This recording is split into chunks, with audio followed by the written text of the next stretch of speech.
Usap-usapan ngayon ang posibilidad na sina Kim at Paolo ang maging isa sa mga unang bisita sa planong pagbabalik talk show ni Kris Aquino. Dahil kilala si Kris sa pagiging direkta at walang paligoy-ligoy, maraming netizens ang naniniwalang kung may makakapagpaamin man sa dalawa tungkol sa tunay na estado ng kanilang relasyon, baka siya na nga yun.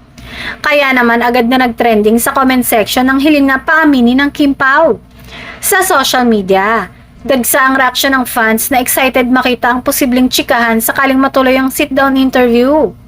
Ayon sa ilan, swak na swak ang style ni Kris sa mga tanong na gusto talagang marinig ng publiko.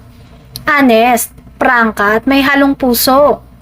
Para sa mga taga-suporta ng Kim Pao, magandang pagkakataon daw ito para malinawan ang matagal ng issue tungkol sa real score ng dalawa. Gayunpaman, hanggang ngayon ay wala pang kumpirmasyon kung talagang magiging guest sina Kim at Paolo sakaling tuluyang matuloy ang talk show project ni Kris. Wala ring opisyal na pahayag mula sa kampo ng dalawang artista kung handa ba silang pag-usapan ng kanilang personal na buhay sa harap ng kamera. Kaya sa ngayon, nananatili itong wishful thinking ng fans.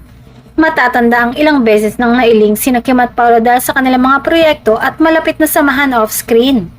Madalas ding napapansin ng netizens ang kanilang natural na chemistry na lalong nagpapalakas ng hinala ng mga tagahanga. Pero pareho pa rin silang nananatiling pribado pagdating sa detalye ng kanilang relasyon. Kung sakali mang matuloy ang interview, inaasahan ng marami na hindi lang love life ang pag-uusapan, kundi pati ang kanilang career, personal growth at mga plano sa hinaharap. Kilala si Kris sa malalim at makabuluhang pag-i-interview, kaya posibleng mas makilala pa ng publiko ang mga personal na side ni Kim at Paolo. At sa huli, kung aamin man o hindi ang Kim Pao kay Kris Aquino ay nakasalalay pa rin sa kanilang kagustuhan at comfort level. Pero isang bagay ang sigurado, kapag nagkatotoo ang dream interview na ito, tiyak na magiging usap-usapan at aabangan ng buong showbiz world ang bawat revelasyon na maaaring lumabas.